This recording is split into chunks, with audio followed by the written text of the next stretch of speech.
पितृ पंधरवड्यासाठी तांदळाची स्पेशल शाही खीर अगदी झटपट प्रेशर पॅन मध्ये. अप्रतिम रंग आणि स्वाद असलेली रबडीसारखी स्वादिष्ट आणि अगदी सोप्या पद्धतीने तांदळाची खीर. 3 टेबलस्पून इंद्रायणी तांदूळ आणि 7-8 काजू बदाम 2 तास पाण्यात भिजत घालायचे. 1 टेबलस्पून साजूक तूप प्रेशर पॅन मध्ये, त्यावर निथळून घेतलेले तांदूळ सुवास येईपर्यंत परतून घ्यायचे. नंतर हे तांदूळ, साल काढलेले बदाम आणि काजू मिक्सरमधून जाडसर भरडून घ्यायचे. त्याच प्रेशर पॅनमध्ये अर्धा लिटर तापवून घेतलेलं दूध घालायचं आणि 2 टेबलस्पून दुधात भिजवलेलं केशर. गॅस पुन्हा चालू करून भरडलेले काजू, बदाम आणि तांदूळ त्यात घालायचे. सगळं एकत्र करून प्रेशर पॅनची एकच शिट्टी होऊ द्यायची.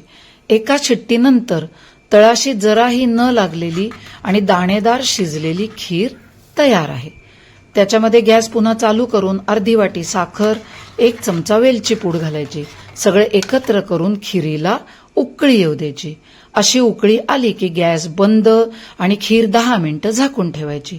10 मिनिटांनंतर अतिशय सुरेख रंगाची, रबडीसारखी स्वादिष्ट, मिळून आलेली तरीही मोकळी आणि अतिशय सोप्या पद्धतीची खीर तयार.